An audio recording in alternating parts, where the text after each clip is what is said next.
नमस्कार दोस्तों, हम लोग इस वीडियो में पढ़ेंगे 9th क्लास के ज्योग्राफी का 5th चैप्टर। ठीक है, तो हम लोग शुरू करते हैं और देखते हैं कि क्या इसमें से हम परीक्षा के लिए अपना निकाल सकते हैं। तो सबसे पहले हम बात करते हैं कि इसका नाम है प्राकृतिक वनस्पति तथा वन्य प्राणी। ठीक है, तो हम लोग क्या प्राकृतिक वनस्पतियां हैं, इनमें रहने वाले कौन से वन्य प्राणी हैं, कितने तरह के होते हैं, इन सभी का इसमें अध्ययन करते हैं। तो चलिए हम देखते हैं कि क्या कुछ इसमें से कर सकते हैं। सबसे पहले बात करते हैं कि हमारा देश भारत विश्व के मुख्य 12 जैव विविधता वाले देशों में से एक है।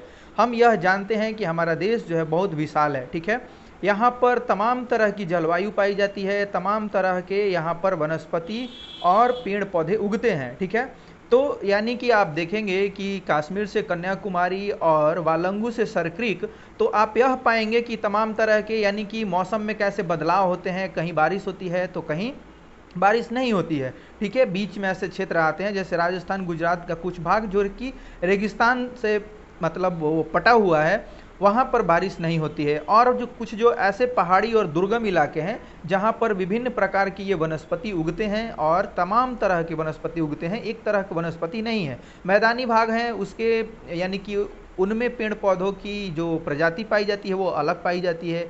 और हम क्या देखते हैं कि जो यानी कि कश्मीर का क्षेत्र है, हिमाचल प्रदेश और भी जो हिमालयी इलाके के हैं प्रदेश, वहाँ पर अलग अलग तरह के आपको पेड़ पौधे और वनस्पति देखने को मिल जाएंगे। ठीक है, तो इस प्रकार से हम यह देखते हैं कि हमारा देश जो है भारत, वह विश्व के मुख्य 12 जैव विविधता वाले देशों में से एक है। ठीक है, यहाँ पर मतलब कि बहुत ज़्यादा विविधता पाई जाती है। ठीक है, अब हम क्या देखते हैं कि लगभग 47,000 विभिन्न जातियों के पौधे पाए जाने के कारण यह देश विश्व में 10वें स्थान पर और एशिया के देशों में चौथे स्थान पर है। ठीक है, यानी कि हम यह देखते हैं कि यहाँ पर बहुत तरह की क्या पाई जाती है, विभिन्न जातियाँ पाई जाती हैं पौधों की। और हम देखते हैं कितनी है ये, तो 47,000 विभिन्न जातियों के पौधे यहाँ पर पाए जाते हैं, जिसके कारण हमारा क्या है, यानी कि विविधता में या पेड़ पौधों की विविधता में देखें तो विश्व में हमारा स्थान जो है वह 10वां है और एशिया के देशों में अगर इसकी तुलना की जाए तो वह है चौथा। ठीक है, अब भारत में लगभग 15,000 फूलों के पौधे हैं। ठीक है, ये देखते हैं कि यहाँ जो फूल हैं उनकी जो प्रजाति भी है वह काफ़ी ज़्यादा है। 15,000 फूलों के पौधे हैं जो कि विश्व में फूलों के पौधों का 6% है। ठीक है, जो यहाँ पर यानी कि फूल हैं वो 6% है विश्व के फूलों की संख्या के। अब हम क्या देखते हैं कि इस देश में बहुत से बिना फूलों के पौधे हैं। ठीक है, यानी कि ऐसे भी पौधे हैं जिसमें फूल नहीं लगते। ठीक है, जैसे कि फर्न, शैवाल मतलब जो एल्गी होता है, तथा कवक जैसे फंजाई भी पाए जाते हैं यहाँ पर। अब हम देखते हैं कि भारत में लगभग 90,000 जातियों के जानवर तथा विभिन्न प्रकार की मछलियाँ ताजे तथा समुद्री पानी में पाई जाती हैं। बहुत तरह के यहाँ पे जानवर भी पाए जाते हैं। ठीक है, बहुत ही ज़्यादा।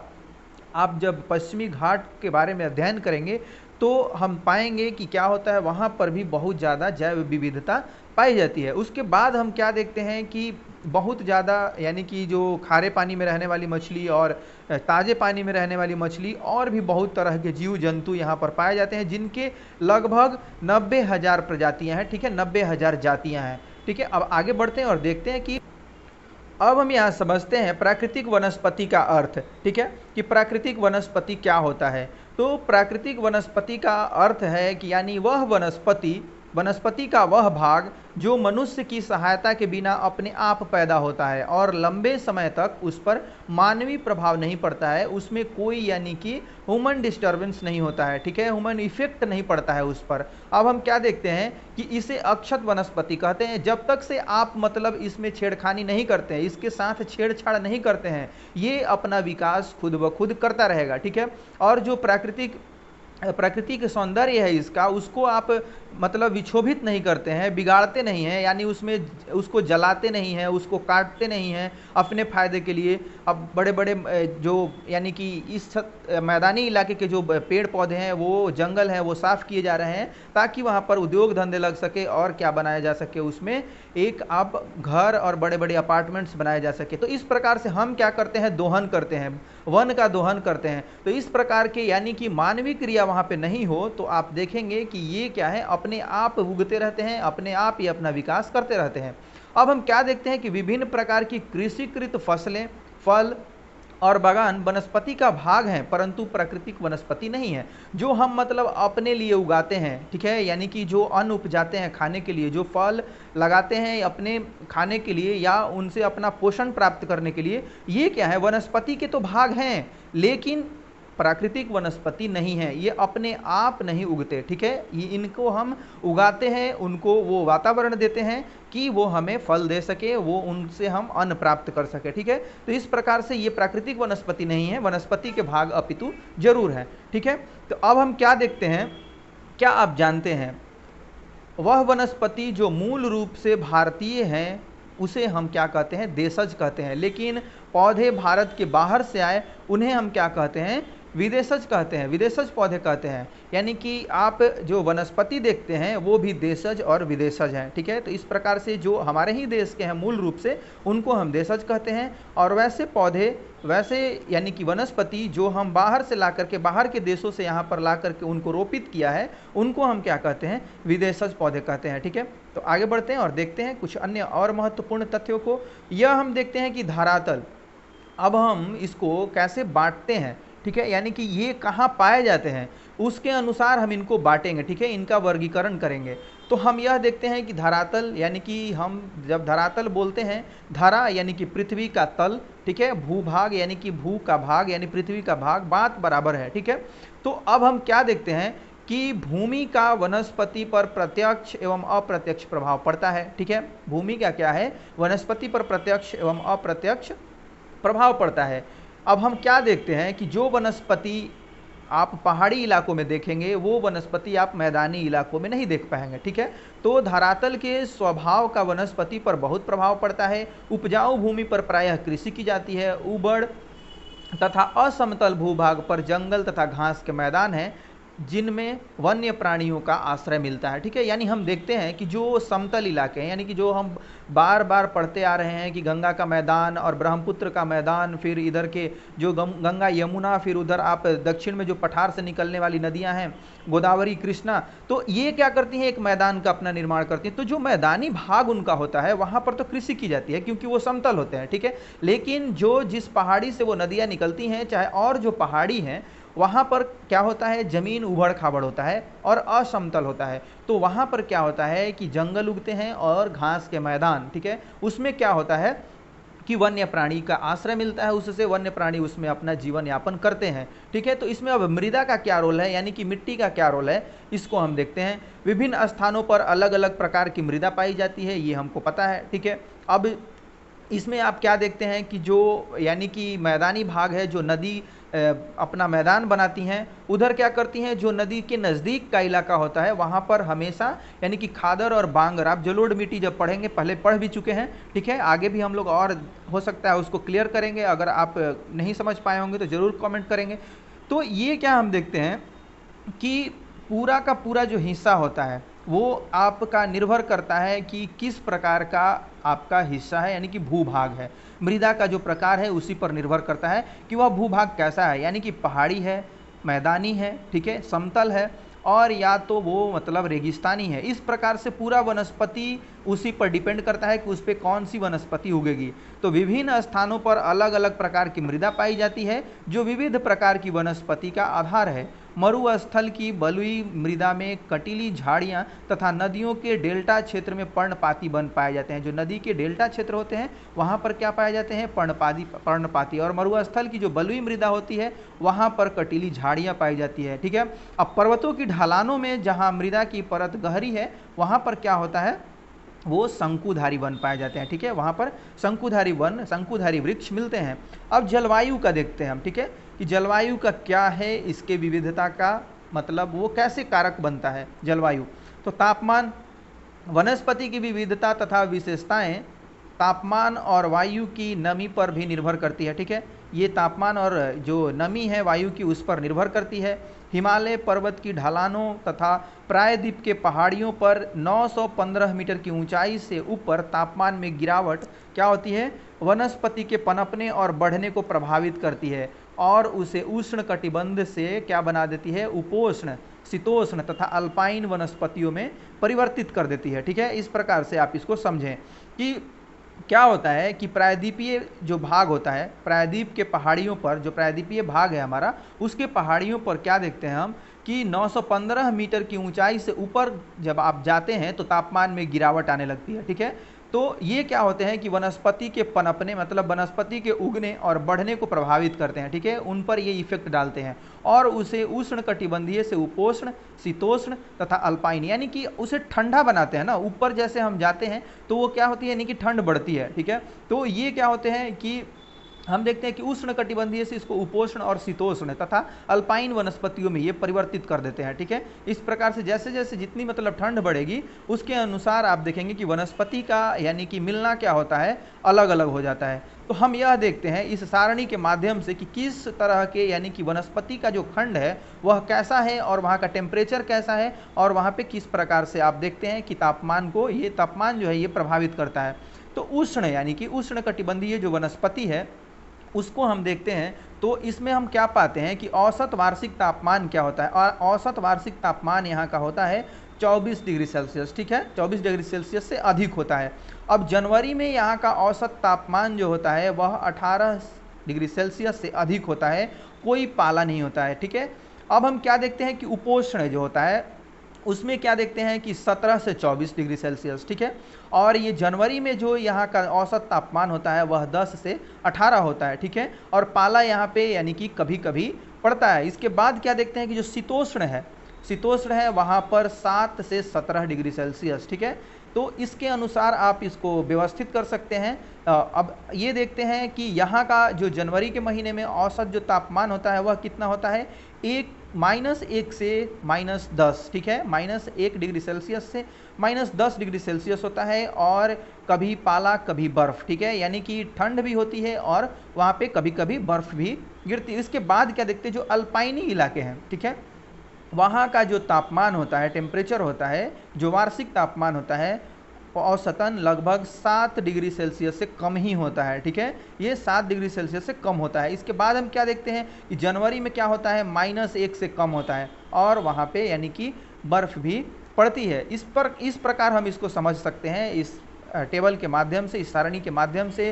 तो हम इधर से नीचे से आप बढ़ते हैं तो अल्पाइन, ठीक है, यानी कि 7 से कम, शीतोष्ण 7 से 17, उपोष्ण 17 से 24 और उष्ण जो होते हैं वह 24 से अधिक, ठीक है। इस प्रकार से आप इनको याद रखेंगे। तो अब हम क्या देखते हैं कि सूर्य के प्रकाश का क्या प्रभाव पड़ता है, ठीक है। अब किसी भी स्थान पर सूर्य के प्रकाश का समय उस स्थान के अक्षांश, समुद्र तल से ऊंचाई एवं ऋतु पर निर्भर करता है, ठीक है। क्या होता है कि किसी भी स्थान पर जो सूर्य का प्रकाश है, सूर्य के प्रकाश का जो समय होता है, मतलब कितने समय तक वहाँ प्रकाश इसका रहेगा, ठीक है, तो वो किस पर निर्भर करता है, उस स्थान के अक्षांश पर निर्भर करता है, ठीक है, समुद्र तल से ऊंचाई पर निर्भर करता है एवं वहाँ की ऋतु पर निर्भर करता है, ठीक है। इस प्रकार हम क्या देखते हैं कि प्रकाश अधिक समय तक मिलने के कारण वृक्ष गर्मी की ऋतु में जल्दी बढ़ते हैं, ठीक है। आगे बढ़ते हैं और देखते हैं वर्षण को, यानी कि वर्षा का क्या रोल होता है इसमें। तो भारत में लगभग सारी वर्षा आगे बढ़ते हुए दक्षिण पश्चिमी मानसून यानी कि जून से सितंबर तक एवं पीछे हटते हुए उत्तर पूर्व मानसून से होती है, ठीक है।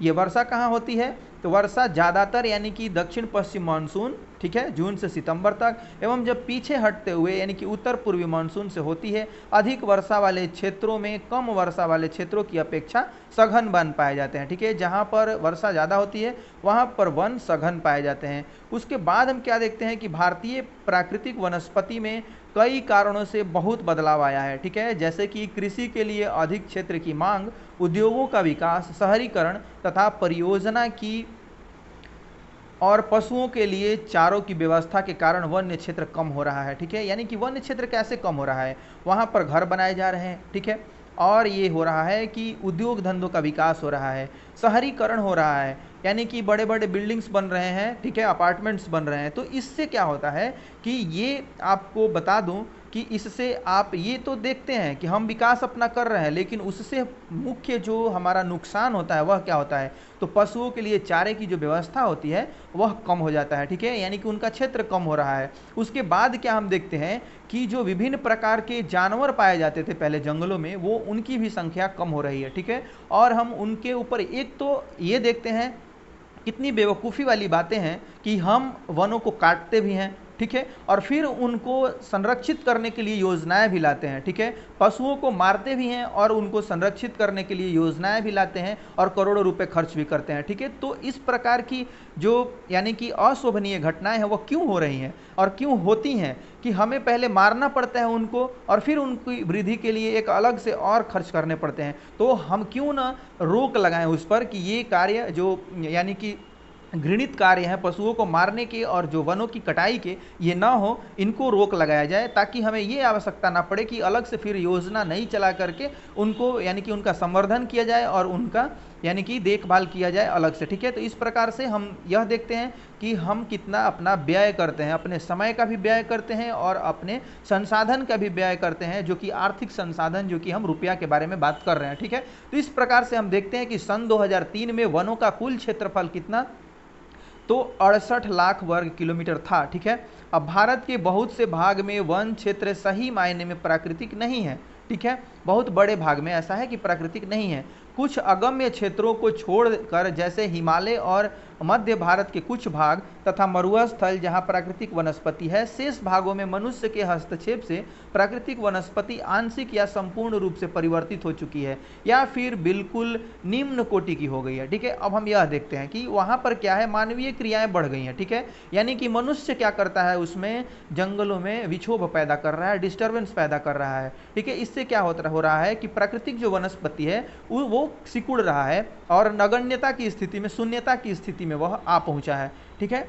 तो अब हम देखते हैं, क्या आप जानते हैं India state of forest report 2011 के अनुसार भारत में वनों का कुल क्षेत्रफल कितना है? भारत के क्षेत्रफल का 21.05%, ठीक है। ये आप याद रखेंगे, जरूर आप नोट डाउन करते चलेंगे, सारे जो भी आप इंपॉर्टेंट टॉपिक्स आपको लगते हैं उनको आप जरूर लिखेंगे और नोट्स बनाएंगे अपना। अब हम क्या देखते हैं, पारिस्थितिक तंत्र। पारिस्थितिक तंत्र क्या होता है? तो पृथ्वी पर पादपों तथा जीवों का वितरण मुख्यतः जलवायु द्वारा निर्धारित होता है, ठीक है। ये जो जीव हैं वो कहाँ किस प्रकार के रहते हैं वो जलवायु पर ही निर्भर होता है, जलवायु पर ही निर्भर करता है, ठीक है। अब किसी क्षेत्र के पादपों की प्राकृतिक काफ़ी हद तक उस क्षेत्र के प्राणी जीव को प्रभावित करती है, ठीक है। प्रकृति क्या करती है, उसके प्राणी जो जात है, प्राणी का जीवन जो है उसको प्रभावित करती है, ठीक है। जब वनस्पति बदल जाती है तो प्राणी जीवन में भी बदलाव आता है और वो भी बदल जाता है, ठीक है। जब वनस्पति बदलेगी तो स्वाभाविक है कि प्राणी का जीवन यानी कि जो उसमें रहते हैं उस वनस्पति में, उनका भी जीवन बदल जाएगा और उनमें भी बदलाव देखने को मिलेगा, ठीक है। अब किसी भी क्षेत्र के पादप तथा प्राणी आपस में तथा अपने भौतिक पर्यावरण के अंतर संबंधित होते हैं और एक पारिस्थितिक तंत्र का निर्माण करते हैं, ठीक है। यानी वो क्या करते हैं, जो कुछ भी उनके पास संसाधन होते हैं, प्राकृतिक रूप से जो मौजूद संसाधन होते हैं, ठीक है, उसमें अपना क्या करते हैं, भरण पोषण जनन सारी प्रक्रिया कर लेते हैं। इस पूरा इनका जो क्रियाकलाप ये जो होता है प्राकृतिक तौर पर, ये इनका यानी कि ये जो जिस तंत्र का निर्माण करते हैं उसको हम पारिस्थितिक तंत्र कहते हैं, ठीक है। तो हम यह देखते हैं कि जो भी जीव जंतु हैं, ठीक है, वो क्या करते हैं, एक खास यानी कि जो उनका क्षेत्र होता है उस क्षेत्र में वो क्या करते हैं, अपने प्राकृतिक वातावरण के अनुसार, अपने प्राकृतिक खान पान के अनुसार, जो उनको नेचर ने यानी कि सौंपा है उसके अनुसार वो वहीं से पूरा कर लेते हैं, यानी कि उनको बाहर से कुछ वहाँ नहीं दिया जाता है, ठीक है। और उस प्रकार से करते हुए अपना पूरा जीवन यापन प्रजनन करते हैं, उसको क्या कहते हैं हम, पारिस्थितिक तंत्र कहते हैं। यानी कि उन्होंने पूरा एक तंत्र विकसित किया और उस पूरे तंत्र को हम क्या कहते हैं, पारिस्थितिक तंत्र कहते हैं। यानी कि पारिस्थितिक तंत्र का वो निर्माण करके प्राकृतिक तौर पर वो अपना जीवन यापन करते हैं। अब हम क्या देखते हैं कि क्या आप जानते हैं कि धरातल पर विशिष्ट प्रकार की वनस्पति या प्राणी जीवन वाले विशाल पारिस्थितिक तंत्र को जीवोम कहते हैं, ठीक है। यानी कि जो बहुत बड़ा एक तरह से तंत्र होता है, पारिस्थितिक तंत्र होता है, वो क्या कहलाता है, जीवोम कहलाता है। जीवोम की पहचान पादप पर आधारित होती है, ठीक है। अब हम यह देख रहे हैं कि क्या आप जानते हैं कि धरातल पर एक विशिष्ट प्रकार की वनस्पति या प्राणी जीवन वाले विशाल पारिस्थितिक तंत्र को हम क्या कहते हैं, जीवोम कहते हैं। यानी कि वो बहुत बड़ा क्षेत्र है, बहुत बड़ा क्षेत्र है जिसमें वो वनस्पति उगते हैं, ठीक है, अपना विकास करते हैं, अपना पूरा यानी कि प्रक्रिया करते हैं। और वो जो प्राणी हैं, वन्य प्राणी हैं और जो भी प्राणी वहाँ पर रहते हैं, वो पूरा अपना एक बहुत बड़ा क्षेत्र ऑक्युपाई करके सारा क्रियाकलाप वो करते हैं, और वह पारिस्थितिक तंत्र उनका क्या कहलाता है, वह बहुत बड़ा विशाल क्षेत्र और बहुत बड़ा पारिस्थितिक तंत्र क्या कहलाता है, ये जीवोम कहलाता है। ठीक है, इस प्रकार से आप इनको समझेंगे। जीवोम की पहचान पादप पर आधारित होती है। ठीक है, अब हम क्या देखते हैं, वनस्पति के प्रकार, वनस्पतियों के क्या क्या प्रकार हैं। तो हमारे देश में निम्न प्रकार की प्राकृतिक वनस्पतियां पाई जाती हैं। ठीक है, अब हम यह देख रहे हैं कि बहुत तरह की प्राकृतिक वनस्पतियां पाई जाती हैं। उनको देखने के पहले हम यह देखते हैं कि आप यहाँ वनों का क्षेत्रफल देखें कि किस राज्य में कितना है। ठीक है, तो हम देखते हैं कि राज्य और केंद्र शासित प्रदेश, आप देख रहे हैं ये जो वनों का प्रतिशत दिया हुआ है वह आप देख रहे हैं कि कितना प्रतिशत है। तो हम अरुणाचल प्रदेश में देख रहे हैं कि 80% है। ठीक है, और क्या देख रहे हैं, 80 से ऊपर 90% हम देख रहे हैं कि मिजोरम में है। यहाँ आप देख रहे हैं, ठीक है, मिजोरम में। उसके बाद हम क्या देखते हैं कि यहाँ यानी कि 80 से थोड़ा ऊपर यहाँ लक्षद्वीप में, ठीक है, 80 से थोड़ा ऊपर लक्षद्वीप में भी है यहाँ वनस्पति। अब हम क्या देखते हैं, अंडमान निकोबार में भी यानी कि 80 से ऊपर है। तो ये यानी कि जो क्षेत्र हैं ये सघन वन वाले क्षेत्र हैं। ठीक है, हम क्या देखते हैं कि ये जो क्षेत्र हैं वो सघन वन वाले क्षेत्र हैं। यहाँ पर वनों की अच्छी खासी मात्रा पाई जाती है या मात्रा है।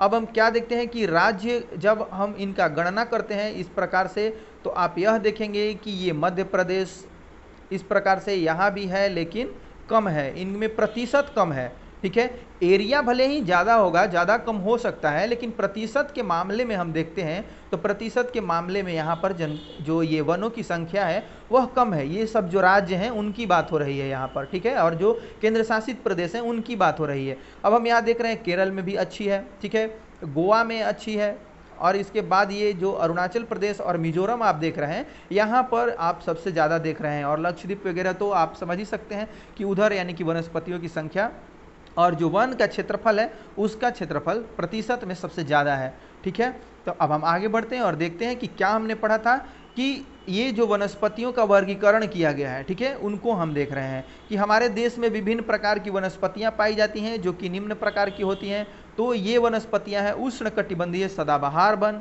उष्णकटिबंधीय पर्णपाती वन। ठीक है, इस प्रकार से इनको वर्गीकृत किया गया है, उष्णकटिबंधीय सदाबहार वन में, उष्णकटिबंधीय पर्णपाती वन में, उष्णकटिबंधीय कटीले वन तथा झाड़ियाँ, फिर पर्वतीय वन और मैंग्रोव वन। ठीक है, इस प्रकार से हम इनको वनस्पतियों का विभाजन किए हुए हैं।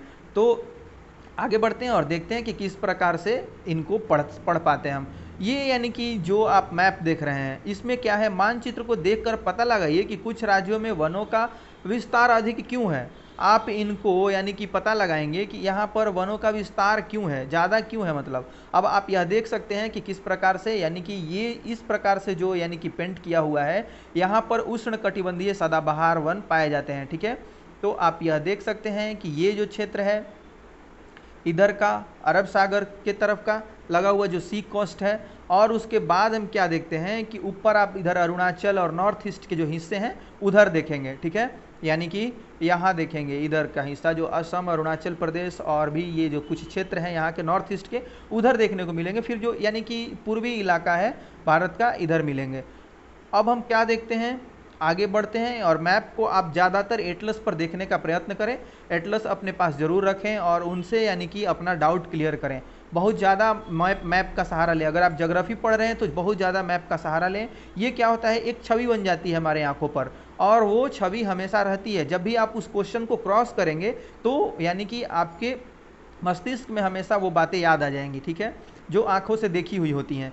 अब हम क्या देखते हैं, उष्णकटिबंधीय वर्षा वन क्या क्या है भाई, ये वन कैसे होते हैं, इनका क्या जो तरीका है इनको अलग करने का, किस प्रकार से ये और वनों से अलग हैं। तो हम यह देखते हैं कि ये वन पश्चिमी घाटों के अधिक वर्षा वाले क्षेत्रों, ठीक है, जो पश्चिमी घाट है और अधिक जहाँ वर्षा होती है उस क्षेत्र में लक्षद्वीप, अंडमान और निकोबार द्वीप समूह, असम के ऊपरी भागों तथा तमिलनाडु के तट तक सीमित हैं। ठीक है, ये जो उष्णकटिबंधीय वर्षा वन है ये इधर है।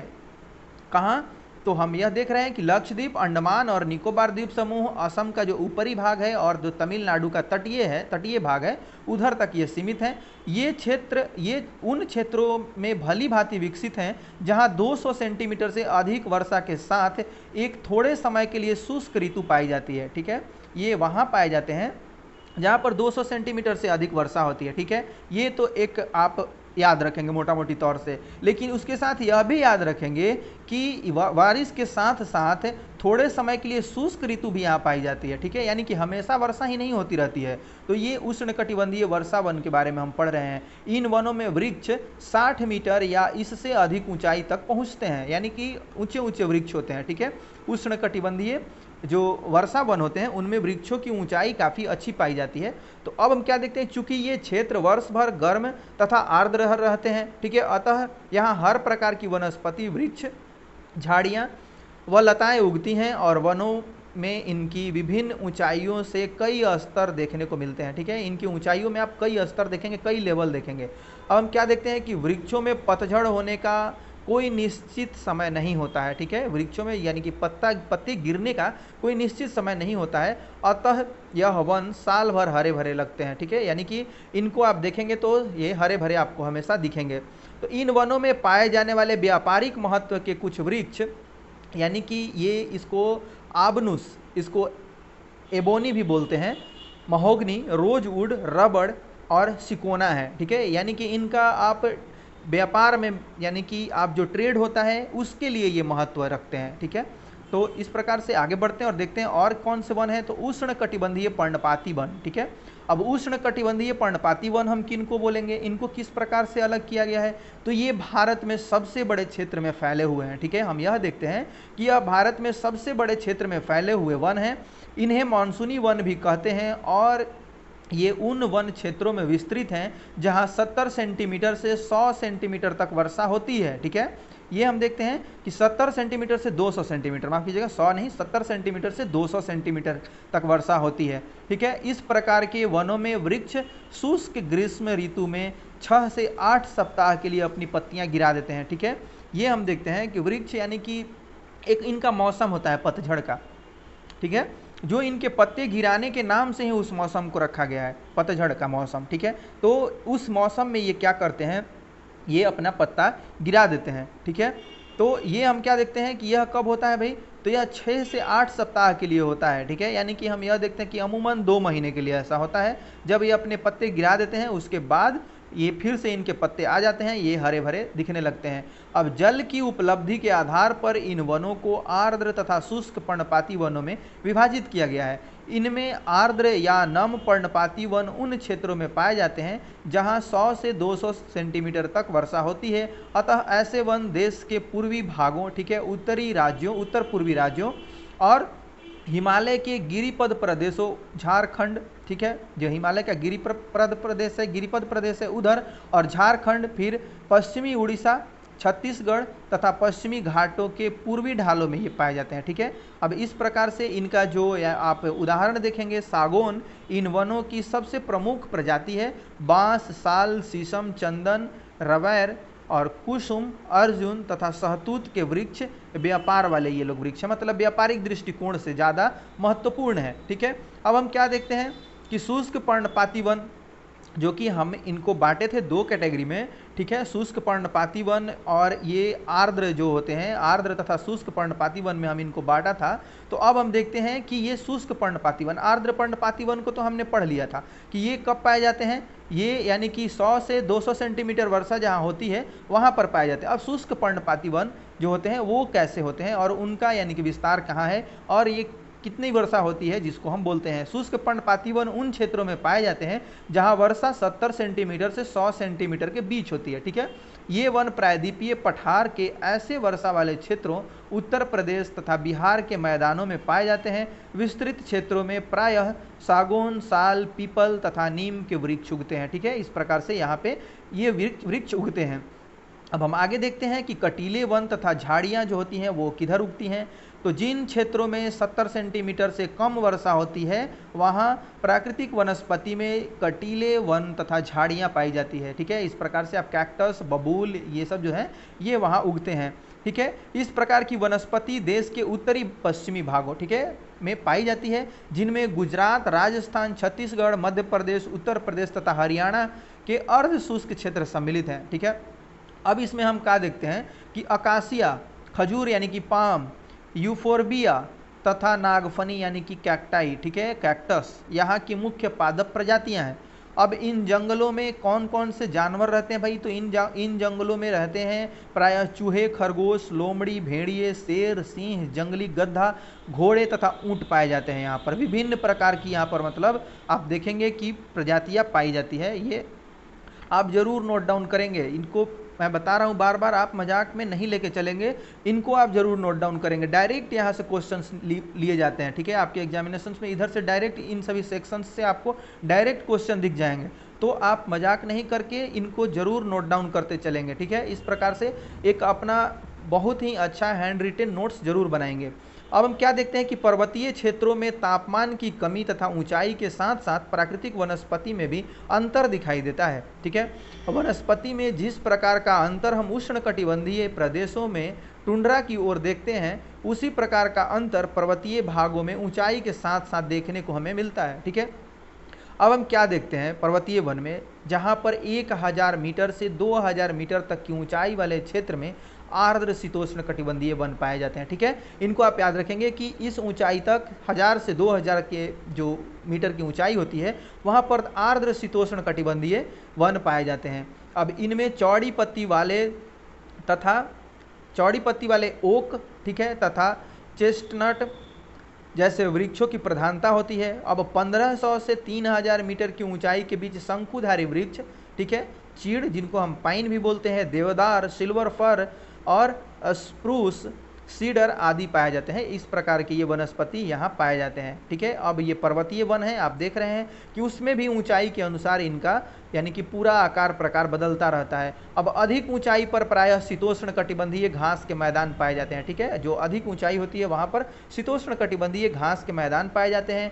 प्रायः 3600 मीटर से अधिक ऊंचाई पर शीतोष्ण कटिबंधीय वनों तथा घास के मैदानों का स्थान अल्पाइन वनस्पति ले लेते हैं, ठीक है। अब हम यहाँ क्या देखते हैं कि सिल्वर फर, उसके बाद जूनिपर, पाइन व बर्च इन वनों के मुख्य वृक्ष हैं।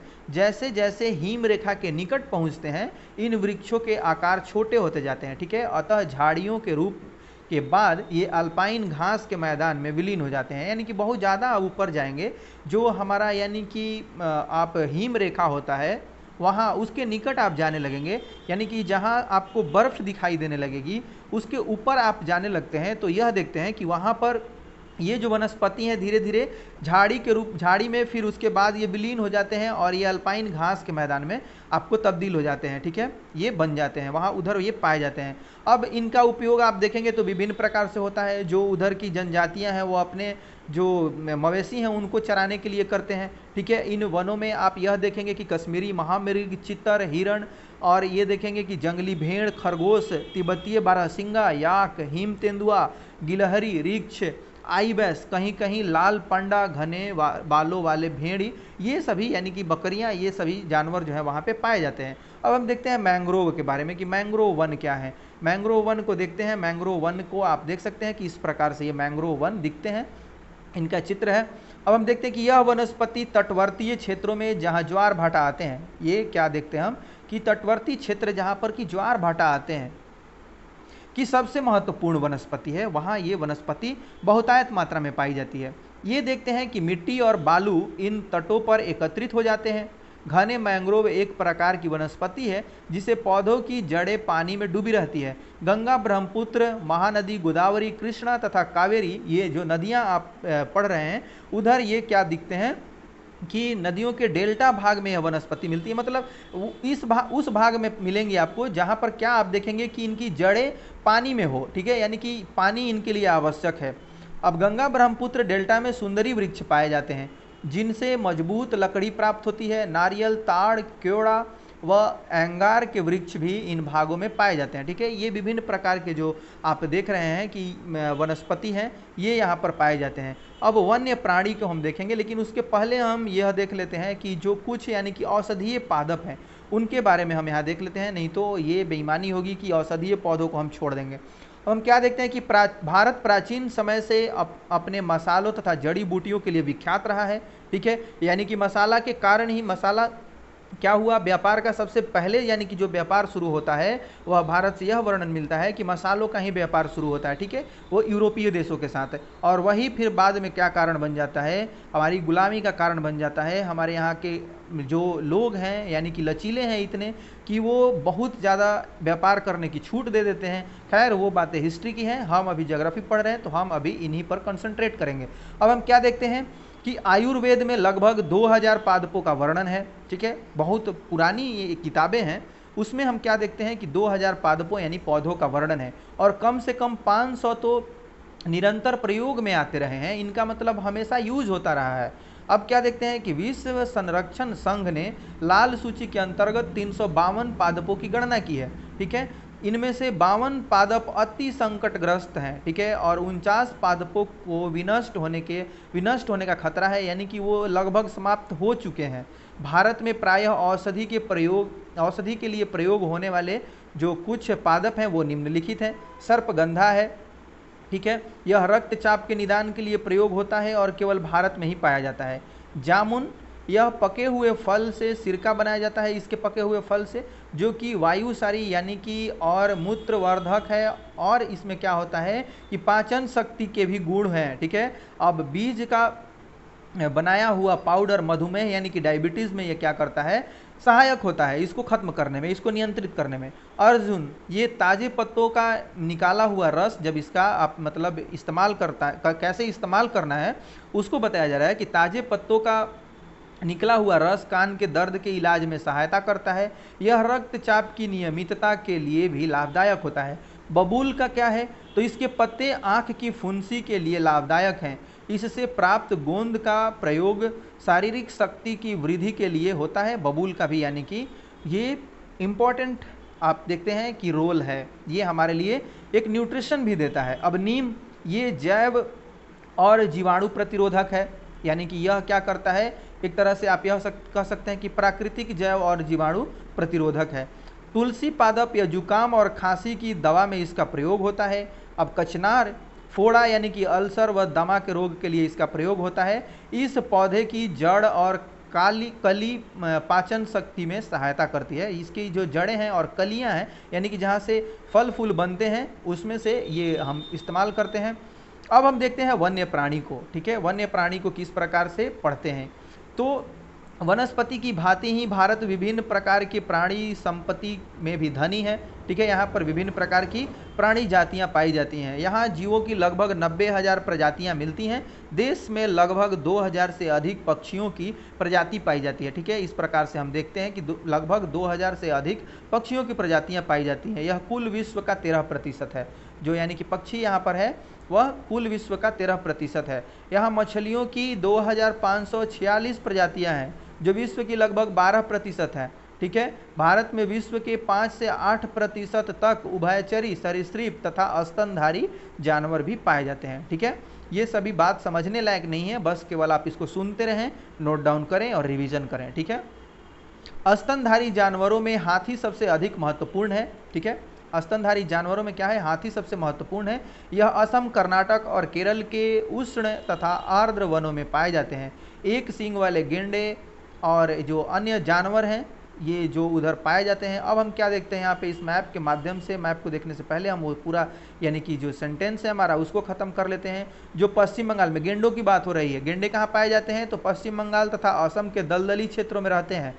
क्या हम देखते हैं कि कच्छ के रण तथा थार मरुस्थल में क्रमशः जंगली गधे तथा ऊंट रहते हैं। भारतीय भैंसा, नीलगाय, ठीक है, और चौसिंघा, छोटा मृग यानी कि जो गैजल होता है, तथा विभिन्न प्रजातियों वाले हिरण आदि कुछ अन्य जानवर हैं जो भारत में पाए जाते हैं।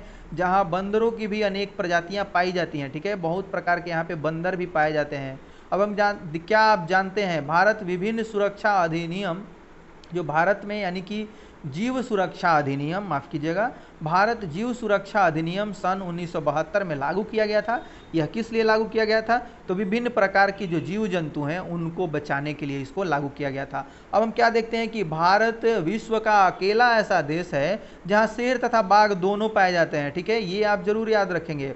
अब क्या आप जानते हैं एशियाई शेर केवल गुजरात के गिर जंगलों में ही पाया जाता है, ठीक है। एशियाई जो शेर हैं वह गुजरात के गिर जंगल में ही पाए जाते हैं। भारत इकलौता ऐसा देश है जहां बाघ और शेर दोनों पाए जाते हैं। भारतीय शेरों का प्राकृतिक वास स्थल गुजरात में गिर जंगल है। बाघ मध्य प्रदेश तथा झारखंड के वनों, ठीक है, और पश्चिम बंगाल के सुंदरवन तथा हिमालय क्षेत्र का जो यानी कि हिस्सा है उधर पाया जाता है। और बिल्ली जाति के सदस्यों में तेंदुआ भी है। बिल्ली जाति क्या होता है, जो तेंदुआ है, यह शिकारी जानवरों में मुख्य है। ये भी शिकार करता है और शिकार का भक्षण करके अपना भरण पोषण करता है। हिमालय क्षेत्रों में पाए जाने वाले जानवर अपेक्षाकृत कठोर जलवायु को सहन करने वाले होते हैं, ठीक है। आगे देखते हैं कि जो अत्यधिक ठंड में भी जीवित रहते हैं। लद्दाख की बर्फीली ऊंचाइयों में याक पाए जाते हैं, जो गुच्छेदार सींग वाला बैल जैसा जीव है जिसका भार लगभग 1 टन होता है, यानी कि बहुत भारी भरकम होता है। अब तिब्बतीय बारहसिंघा, ठीक है, और भारल यानी कि नीली भेड़, जंगली भेड़ तथा कियांग, तिब्बती कियांग को ही बोला जाता है, ये तिब्बती जंगली गधे होते हैं, भी यहाँ पाए जाते हैं इन क्षेत्रों में जहाँ पर बहुत ज़्यादा कड़ाके की सर्दी होती है। अब कहीं कहीं लाल पंडा भी कुछ भागों में मिलते हैं। अब हम क्या देखते हैं कि नदियों, झीलों तथा समुद्री क्षेत्रों में कछुए, मगरमच्छ और घड़ियाल पाए जाते हैं। घड़ियाल मगरमच्छ की प्रजाति का एक ऐसा प्रतिनिधि है, क्या करता है यह, जो विश्व में केवल भारत में पाया जाता है। घड़ियाल आप क्या देख रहे हैं कि यह मगरमच्छ की ही प्रजाति का प्रतिनिधित्व करता है, प्रतिनिधि है, जो कि विश्व में सिर्फ भारत में ही पाया जाता है, ठीक है। तो इस तरह से हम अब मैप को देख लेते हैं कि क्या कुछ इसमें वन्य प्राणी, अब जो ये यानी कि अभय वन, फिर ये पक्षी अभय वन, नेशनल पार्क, इस प्रकार से आप इनको याद करेंगे, देखेंगे। ये तो याद करने वाली बातें हैं। आप ये दाचीगाम जम्मू कश्मीर, और ये बहुत सारे यानी कि आपको ये दुधवा, फिर चंद्रभागा, राजगीर बिहार का, सिमलीपाल, ये सब आप जरूर याद रखेंगे मैप के माध्यम से। काजीरंगा, मानस, इनको आप परिचित भी होंगे इनसे, लेकिन इन सभी को आप जरूर मैप पर देखकर याद रखेंगे। एक अलग से और वीडियोस बनाए जाएंगे जिन पर सिर्फ इनको फोकस किया जाएगा कि कहाँ पर कौन से वन्य प्राणी हैं, कौन से यहाँ पर जीव अभयारण्य हैं बाघ के, और भी जो अन्य जानवरों के संरक्षण के लिए वहाँ पे बनाए गए हैं। अब हम क्या देखते हैं कि प्रवासी पक्षी, उन पर अलग से वीडियोस लाए जाएंगे, आप निश्चिंत रहें। अभी आप बस कॉन्सेप्ट अपना क्लियर करें और जो कुछ भी पढ़ रहे हैं उसको आप नोट डाउन करते चलें। अब प्रवासी पक्षी, इसको हम लोग बहुत सारे चैप्टर में पढ़ चुके हैं। भारत के कुछ दलदली भाग प्रवासी पक्षियों के लिए प्रसिद्ध हैं। शीत ऋतु में साइबेरियन सारस बहुत संख्या में यहाँ आते हैं, ठीक है। अब इन पक्षियों का एक मनपसंद स्थान जो है वह कक्ष का रन भी है, जिस स्थान पर मरुभूमि समुद्र से मिलती है, ठीक है। यहाँ पर क्या होता है कि मरुभूमि यानी कि जो रेगिस्तान है वह समुद्र से मिलती है। वहाँ लाल सुंदर कलंगी वाली जो ये पक्षियाँ हैं, इनको क्या बोलते हैं, फ्लैमिंगोय, ठीक है। हजारों की संख्या में आती हैं, फ्लैमिंगोय हजारों की संख्या में यहाँ आती हैं और खारे कीचड़ के ढेर बनाकर उनमें ये घोंसला बनाती हैं और बच्चों को पालती हैं। देश में अनेक दर्शनीय, ये क्या करती हैं, देश में अनेकों दर्शनीय दृश्यों में यह एक है। बहुत मतलब सुंदर लगता है देखने में इनको। इस प्रकार से ये बहुत जगह पे आते हैं, यहाँ पे राजस्थान में भी आती हैं। तो आप जब हमने साइंस में पढ़ा है, एनसीईआरटी के साइंस में ही पढ़ा है कि ये क्या करते हैं, 15-15 हज़ार किलोमीटर दूर से आते हैं, ठीक है। क्या करते हैं, 15-15 हज़ार किलोमीटर दूर से आते हैं और यह आश्चर्य की बात है कि उसी स्थान पर हर साल आ जाते हैं। तो आप उन सभी चैप्टर्स को भी ज़रूर देखेंगे, आपका ज़रूर क्या होगा, एक कॉन्सेप्ट बिल्डअप होगा और आप हर चीज़ को समझने के लिए सक्षम बनेंगे। हम क्या देखते हैं कि जानवर हमें बोझा ढोने और कृषि कार्य तथा यातायात के साधन के रूप में मदद करते हैं। इनमें मांस एवं अंडे भी प्राप्त होते हैं। हम क्या देखते हैं कि ये बहुत सारे ऐसे जानवर हैं जिनसे हम क्या करते हैं, मांस अंडे प्राप्त करते हैं। अब मछली से पौष्टिक आहार मिलता है। बहुत से कीड़े मकोड़े फसलों, फलों और वृक्षों तथा परागण में मदद करते हैं और हानिकारक कीड़ों पर जैविक नियंत्रण रखते हैं, मतलब उनको भक्षण कर लेते हैं, खा जाते हैं। प्रत्येक प्रजाति का पारिस्थितिकी तंत्र में योगदान होता है, ठीक है। अतः उनका संरक्षण अनिवार्य है। जैसा पहले बताया गया है कि मनुष्य द्वारा पादपों और जीवों के अत्यधिक उपयोग के कारण पारिस्थितिक तंत्र असंतुलित हो गया है, ठीक है। असंतुलित कर देते हैं हम ही। अब क्या देखते हैं कि लगभग 1300 पादप प्रजातियां संकट में हैं तथा 20 प्रजातियां विनष्ट हो चुकी हैं, खत्म हो चुकी हैं। ये हम देखते हैं कि काफ़ी वन्य जीवन प्रजातियां भी संकट में हैं और कुछ विनष्ट हो चुकी हैं, हम ये बार बार पढ़ रहे हैं। अब पारिस्थितिक तंत्र के संतुलन का मुख्य कारण क्या है, लालची व्यापारियों का अपने व्यवसाय के लिए अत्यधिक शिकार करना, ये हम पहले भी जान चुके हैं। रासायनिक और औद्योगिक अपशिष्ट तथा तेजाबी जमाव के कारण प्रदूषण, विदेशी प्रजातियों के प्रवेश, ठीक है, कृषि तथा निवास के लिए वनों की अंधाधुंध कटाई, पारिस्थितिक तंत्र के असंतुलन का ये सब कारण है। अब अपने देश की पादप और जीव संपत्ति की सुरक्षा के लिए सरकार ने कई कदम उठाए हैं जो कि निम्नलिखित हैं, ठीक है। अब हम यह देख रहे हैं कि देश में 14 जीव मंडल निश्चित यानी कि आरक्षित क्षेत्र स्थापित किए गए हैं, जिनमें से 4 सुंदर वन यानी कि ये जो हैं पश्चिम बंगाल, ठीक है, हम यह देखेंगे कि यह पश्चिम बंगाल, उसके बाद फिर नंदा देवी उत्तराखंड, मन्नार की खाड़ी तमिलनाडु और नीलगिरी केरल, कर्नाटक तथा तमिलनाडु की गणना विश्व के जीव मंडल निश्चय में की जाती है, यानी कि आरक्षित क्षेत्र में की जाती है। ये जो 14 जैव मंडल आरक्षित क्षेत्र हैं उनको दिया गया है, जिनको मैं एक बार पढ़ देता हूँ। सुंदरबन, मन्नार की खाड़ी, नीलगिरी, नंदा देवी और नाकरेक, ग्रेट निकोबार, मानस, सिमलीपाल, दिहांग दिबांग, उसके बाद डिब्रू साइकोव और अगस्त्य मलाई, कंचनजंगा, पंचमढ़ी और अचन कमर अमरकंटक, ठीक है। तो इस प्रकार से ये 14 हैं। और हम आगे क्या देखते हैं कि क्या और व्यवस्था किया गया है। तो सन 1992 में 92 से सरकार द्वारा पादप उद्यानों को वित्तीय तथा तकनीकी सहायता देने की योजना बनाई है, ठीक है। शेर संरक्षण, गेंडा संरक्षण, भारतीय भैंसा संरक्षण तथा पारिस्थितिक तंत्र के संतुलन के लिए कई योजनाएं बनाई गई हैं।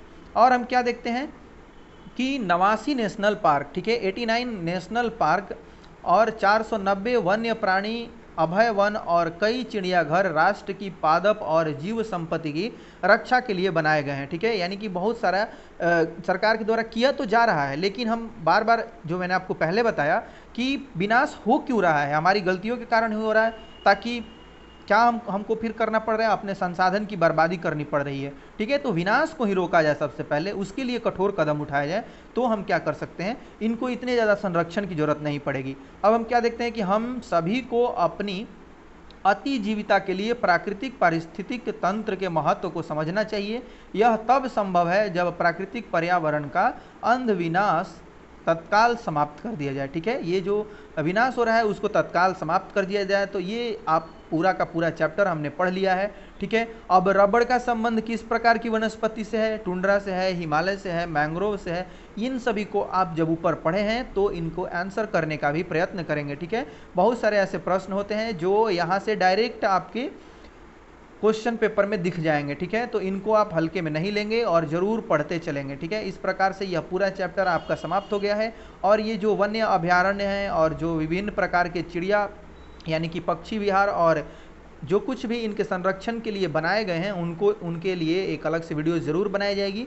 तो आप ज़रूर कमेंट्स करते रहें, आपको और क्या क्या इसमें चीज़ें ऐड करनी है, ऐड करानी है, तो ज़रूर इन सभी चीज़ों को कमेंट करें। आपका बहुत बहुत धन्यवाद। Thanks for watching this video.